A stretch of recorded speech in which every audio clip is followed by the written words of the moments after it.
The 1920s were an exciting time in the United States. Prosperity flourishes as America rebounds from the First World War. The first movies with soundtracks make their debut. Lindbergh flies solo across the Atlantic, and penicillin is introduced to the medical world. People with great vision propel a nation forward in the aftermath of war. In Winder, a new courthouse opens as the center of government for the area. City services are expanded, commerce grows, and a group of local businessmen seeking to better their community opened the People's Bank on October 30th, 1926. One of the bank's founding officers is cashier C.O. Maddox Sr.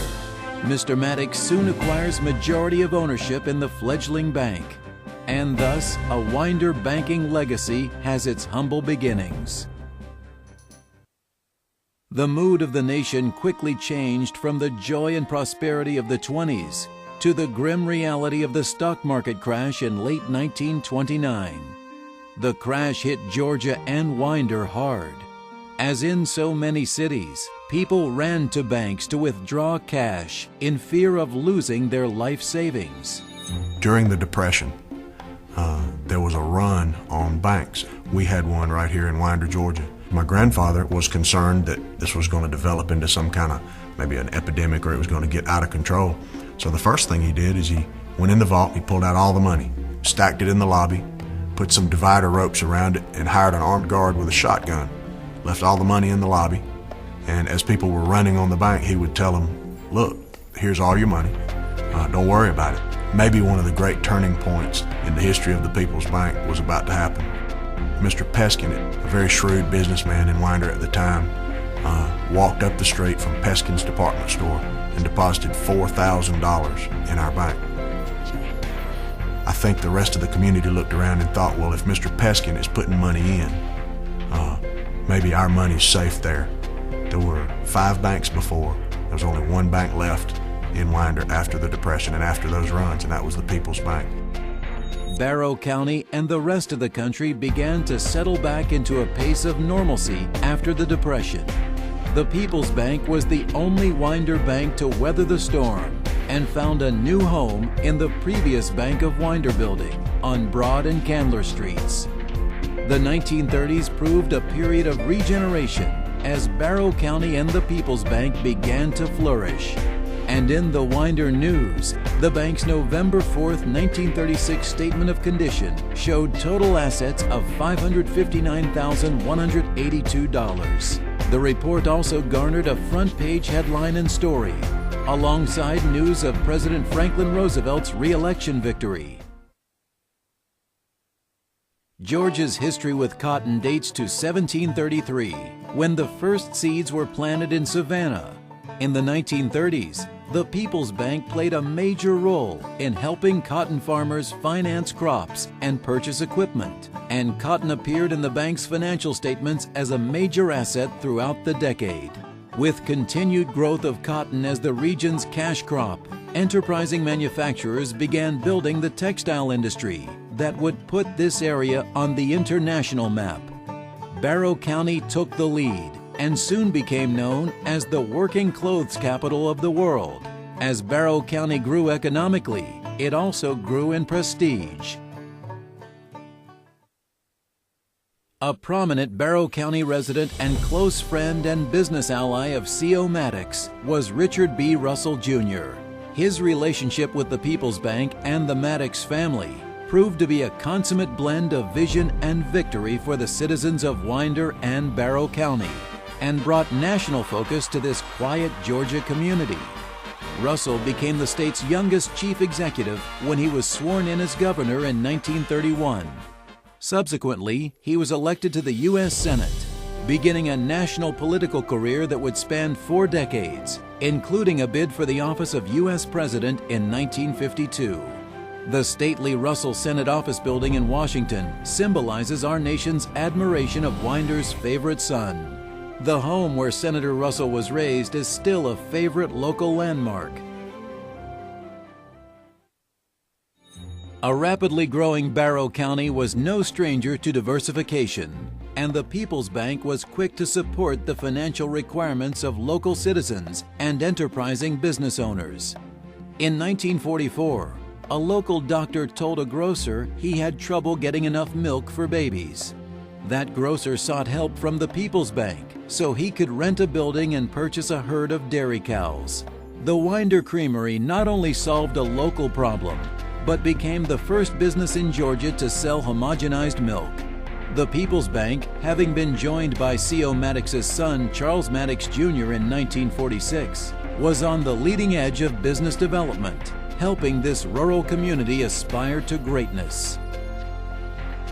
Through the 1940s and 50s, agriculture was at the economic forefront, and poultry production became a major business for many, along with dairy and beef cattle farms. As a result, the food processing industry developed to support the growing agricultural base in Barrow County. Non-agricultural business literally took off in Winder when Rohr Aircraft Corporation began operations in Barrow County in 1955. Portec Incorporated, a division of Rohr Aircraft, also started manufacturing railroad freight cars. The era of airplane and rail component manufacturing made Winder an important player in the national transportation business. Winder and Barrow County continued to grow, with a county population around 14,000 during the late 1950s. Change was also inevitable at the People's Bank, as the leadership mantle was passed from C.O. Maddox to his son Charles Maddox, who became president in 1957.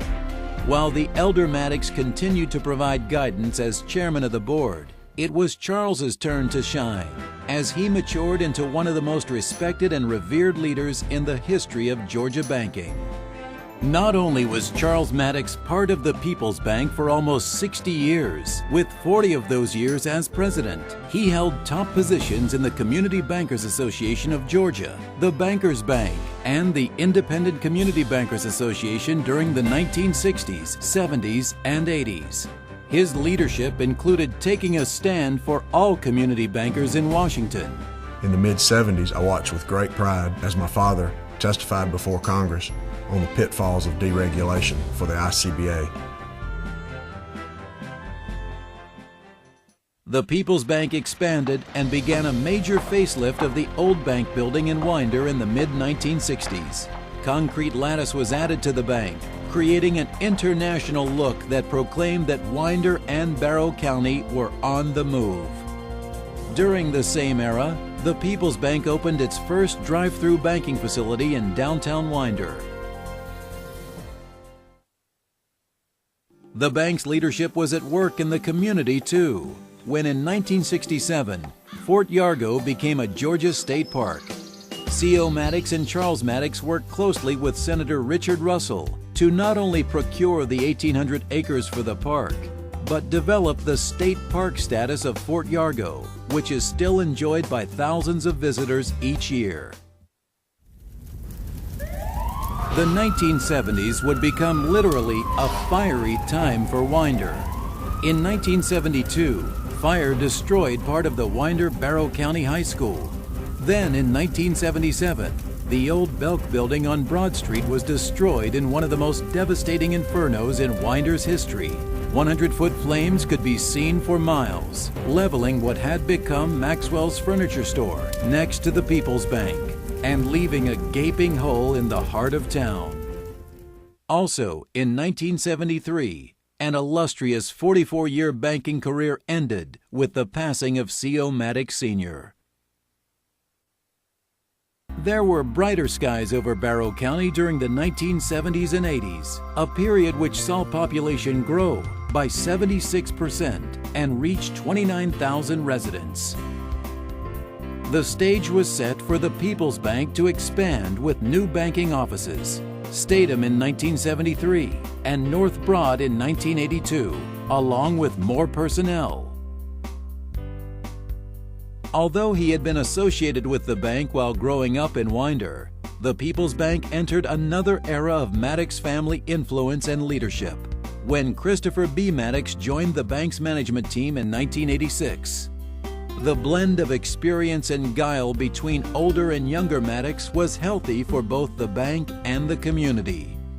As Atlanta continued its unprecedented metropolitan growth in the 1980s and 90s, Barrow County found itself in the middle of a wave of opportunity.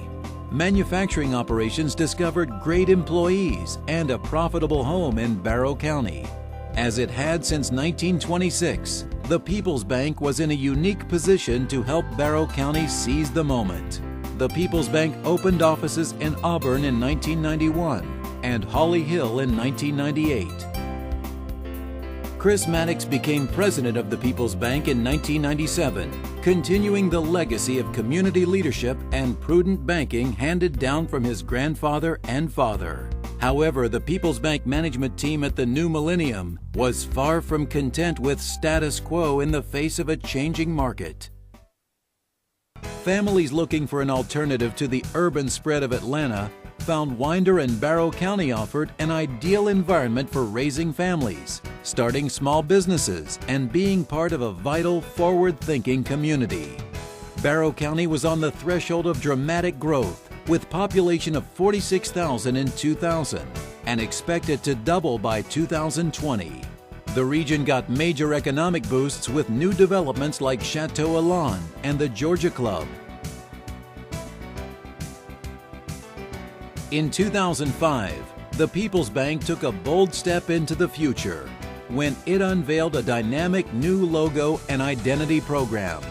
When the big banks come to town, they spend a lot of money and a lot of time and a lot of effort focusing on their nationwide brand. It would be a bad mistake, I think, on behalf of community banks not to think they can do that as well or even better. I think that in our case, we have spent some time, a good bit of effort, recreating our look while still always honoring the way we've done things in the past, building a brand that's supportable and recognizable in our community and maybe even in the future, other communities. In the face of a new century, the People's Bank embodied an inspiring blend of a progressive mindset and traditional community values. A new operations center was opened in 2003, making a stake in the bank's future, as well as downtown Winder. The bank opened its Brazelton office in 2004, reflecting the architectural influence of the Chateau Elan community. The bank continued to invest heavily in the community, with commitments such as the YMCA and the American Cancer Society's Relay for Life, along with economic initiatives like the Barrow County Summit and programs like Partners in Education that teaches youngsters the value of money. Through 3 generations of leadership, the People's Bank has left a nurturing imprint not only on the communities it serves, but also on the state and national banking industry. Chris Maddox followed in his father's footsteps and assumed the presidency of the Community Bankers Association of Georgia in 2005 and became chairman of the Bankers Bank in 2006. I'm very proud to be a community banker. For me, community banking is a way of life. Community banks are the premier provider of services for the small businesses in those communities. They are the shining light of entrepreneurial spirit for all of the communities that we serve. The bank celebrated its 80th anniversary in grand fashion during 2006, including the completion of a meticulous exterior restoration of its downtown Winder main office, reclaiming the splendor of an architectural style found in the great cities of the South. 2007 will be known as the year the People's Bank expanded outside of Barrow County by moving into Athens. The entire People's Bank family has a clearly stated commitment of doing more for its customers and communities, both now and into the future. The People's Bank not only has a storied heritage, it is positioned to grow, prosper, and extend its unique brand of financial services to other places. Wherever you look, the People's Bank will continue to make its mark on the lives of individuals, communities, businesses, and employees, all as part of its mission of doing more for you.